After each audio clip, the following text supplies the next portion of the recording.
tell me your name and how to spell it. My name is Christine Cornwell. Christine. Christine Cornwell.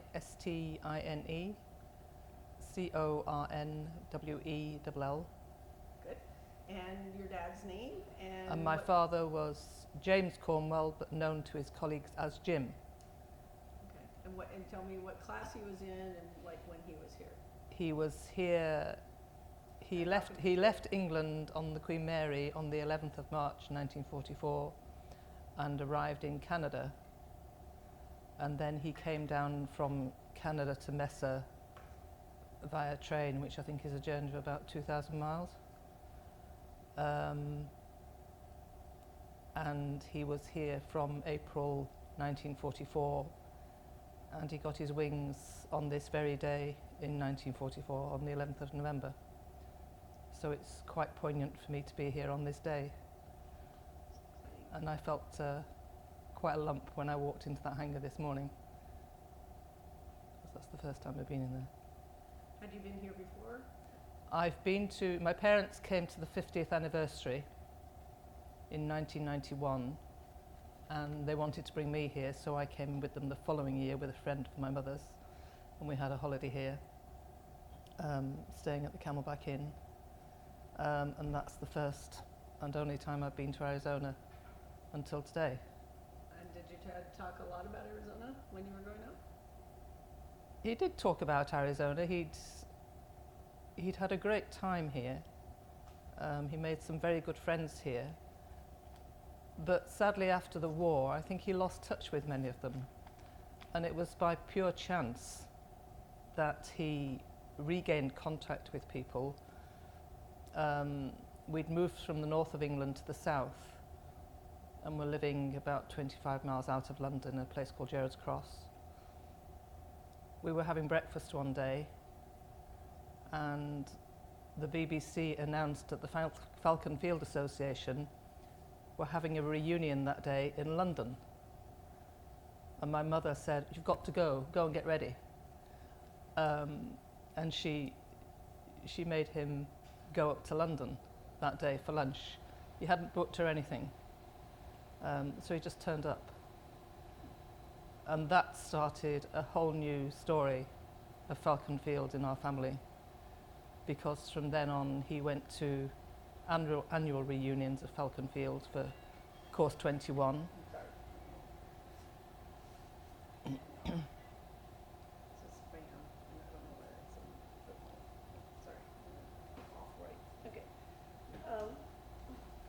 So you have the story, did he tell you stories growing up about being here, but those were all rekindled later in life for you?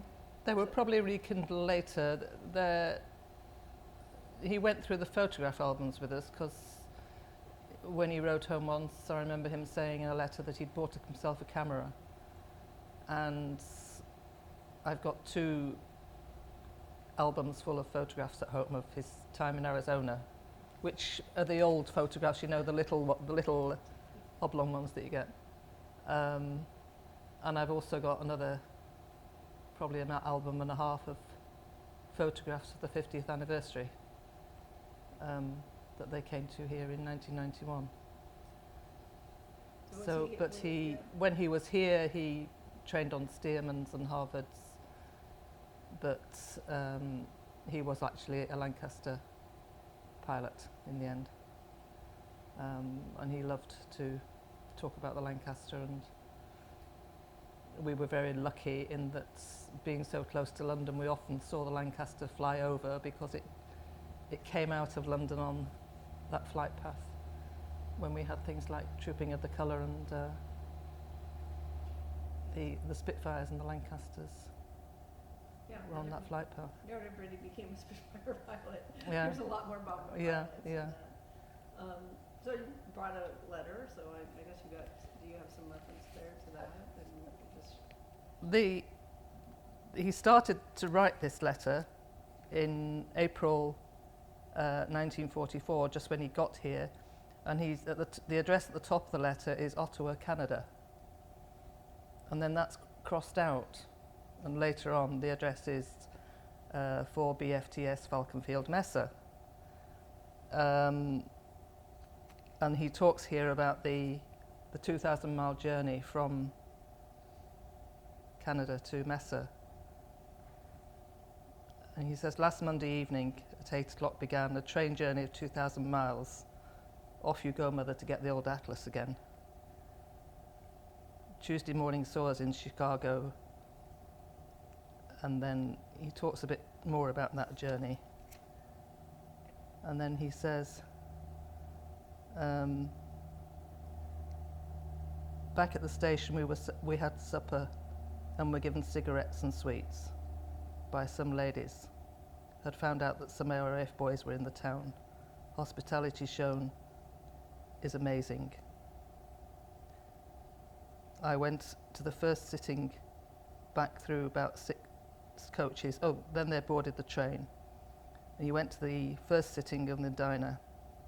Unfortunately, as you will see at the moment, I was a little late.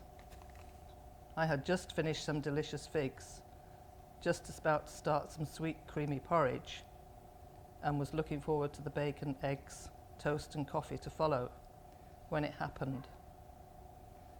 American trains aren't very steady at the best of times. A second later, we left the rails. The coach tilted slightly, ploughed through the soil. Everyone just held on tight. That is, everybody who wasn't thrown on the floor. Johnny was on the floor with a cream jug on top of him. Finally, to everyone's relief, the onrush stopped, and with the beautiful breakfast all over the floor, we piled out to see what had happened. The engine and 3 coaches were about 100 yards ahead. Another section of the train, with the diner at the rear, had come to a halt with the diner off the rails. And he describes this whole thing. And basically, the train was in 3 sections at this point. And one of the carriages was hanging. He hasn't even got anywhere yet. Hanging over it, not got anywhere yet. Hanging over a precipice. And he took some snaps of the accident. And he says, "But don't worry, I'm okay, as everybody else is." And I just find it's amazing that a train can break in 3 like that, carriage hanging over the edge, and nobody was hurt. Well, the guys talk about that journey, but for the most part, they talk about leaving England and then Canada with, they have these big wool uniforms on. Yes, And then as soon as they get to Arizona, they were just like baking. like a ball of fire, right? Yeah, And so they talk a lot about how hot Yeah, it is yeah, because yeah. they happen to be here in the yeah, in the sun. yeah, yeah. Did he say anything else about? A lot of people talk about how hospitable people were. Does he? He did talk. He talks actually a lot about the filming. Oh, he was here for the movie. He was here for the movie. Let me find that bit. I can't find it now.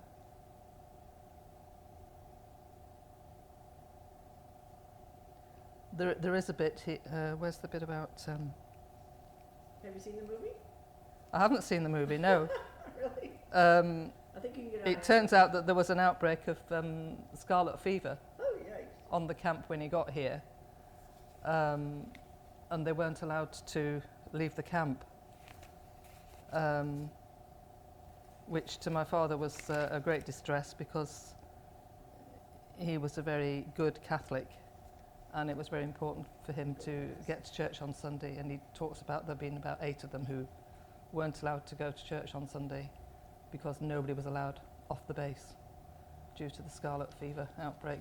And later on in the letter, he talks about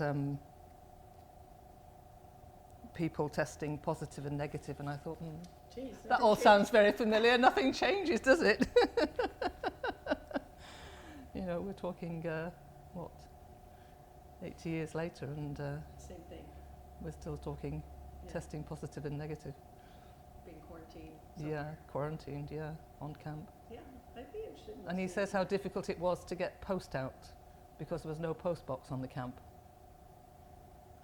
which I find Kinda odd. astonishing. So they had to wait till weekend to get out of camp to buy stamps to post a letter. See if you can find the part about the movie, because we like to show part of the About the I movie. just here's somebody that was here. Because we don't Does, have anybody's first-hand story of them making this movie. Where's the bit about You the can movie? get the movie now. It's like on Amazon or something. Yeah, I must have a look. Well, he was actually in 2. Oh, here's They one. did 2 movies here. Here's one. Talking of Hollywood, they'd obviously been to Hollywood the weekend, which I think the lads often did, didn't they?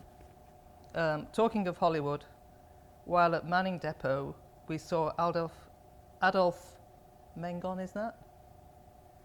And Helen Hayes, and 1 or 2 other celebrities when they visited the camp on a war bonds drive. And now, to cap it all, our flights are among the cast of a film which is being produced by the British government. The film Aircrew traces the training of cadets from ACRC to ops over Berlin. The shots have been taken at all sorts of places and with all of the pieces and all being pieced together to form a complete film. Our part is where the cadets are welcomed by Messe people, townspeople, and are carted off to camp in army lorries. The other bit is where the pupils are being detailed to their separate instructors. You can see that movie too, if you want to look it Yeah, I up. can see that one. You can see it on the Imperial War Museum, has that Yeah. movie online. Yeah. And then this is where he talks about not being able to go to Mass. It's now Sunday, we've not been allowed out of camp because they want to make sure we are finished for good with scarlet fever. So this morning about 8 of us Catholics couldn't go to Mass. We have no chaplain, which I find strange when, for that time, you know, that there wasn't a chaplain in the forces here. It wasn't technically a military base either. Right. Somewhere Maybe in that's the reason. limbo. Yeah. At 8 a.m. Oh no! What happened this morning though was the craziest Sunday morning I have ever spent. At 8 a.m. we were carted off to Messe in trucks to play at Film Stars. A special train had been hired, and an advert in the local paper had drawn quite a large crowd of townspeople to watch and welcome the Air Force cadets. They had a band, all decked in cowboy suits, and a banner saying "Welcome to Messe," and a crowd of gaily clad people to wave and shake hands, etc. We were hanging out of the train windows as she pulled in. They took shots as we arrived, detrained, marched to the trucks, and went off to camp. I only hope everything turns out okay. That's one picture you certainly must not miss. So he was in 2 films while he was here, quite a film star. Training film. Yeah, the training film was a little dry. It's a black and white film that Yeah. they have, that's scripted, but it shows just the progression. But you can find it. The Imperial War Museum has because they're like, like public service films, Yes. kind of thing. And they have all of them. And they did film one here, and I've seen Yeah, it. yeah. And the other one's pretty good. I mean, it's this big love triangle and Yeah. the rancher's daughter. And now you're doing another one Yeah, this is to add to the story. Yeah, they should they could remake that one. I think. It'd Yeah. be pretty cool. Yeah. Did your dad talk his experiences here, or did he mostly talk about his experiences afterward when he was actually in the war with your family? Well, he actually he came back to England in November 1944, and what I do have at home is a lot of letters from my grandfather to my father, but they're to places all over the country. Market Harborough, I know he was stationed in Regent's Park, Harrogate, and it seemed quite a short period of time. They seemed to move them around quite a bit. So my task when I get home is, I've got 2 bundles of these letters, is to read through these letters and try and work out what route he took and what he was doing where. We probably can't tell us in the letters what he was doing, but at least to try and work out how long he was in various places. So what enticed you to come here this time? Well, because I had a happy memory of my last visit to Arizona when I came with my parents in 1992, and it's just the association with Falcon Field. I mean, when my father was alive and he attended the reunions, he took over organising the reunions for Course 21 from somebody, and I can't remember who it was. It might have been Ken Fay. So he took on organising them, but that meant me, of course, typing the letters and producing the work for him. So I did feel as though I had a good connection with Falcon Field. And I just thought there was a risk coming because of COVID, but I just thought, if I don't go now, I'm going to regret it. Because this isn't going to happen again, because there won't be the veterans in 10 years' time. Not very long. The people that we interviewed in England were, a couple were over 100 years old already. Because they were, it's been 80 years. That's right, yeah. Did you know Catherine before? No, I'd never met her. No, I got a letter out of the blue from Catherine addressed to Mr. James Cornwell or family. And that was November last year, and opened it and picked up the phone and rang her up and said, definitely interested in going to Arizona. That's perfect. I mean, we're glad to hear. The other thing I'd just in general to ask you would be if we could, if we have our crew in England come over, would they be able to copy those? Would you be able to go through the pictures with them? Yes, I can do that. Okay. Yeah. I've got some on my phone, and I've got some photographs on my phone of the 50th anniversary reunion here. Yeah, I don't think we have some of those. And then, do you want to? Oh, this one's in England, right? That's basically in England. Yeah. What is that? Go ahead, show us This, I haven't really studied this, but this is basically this is when they got to Houston. This is before they came to Arizona, because this is August 1943. Arrived Houston at 5:30 a.m. Wandered into YM. What's that? Don't know. With Hill, Freddie, Lunn, Johnny, Bailey, Higgy. Lists everybody. It's kind of like logging your Instagram in the day, right? And then it's, another occasion here. He says,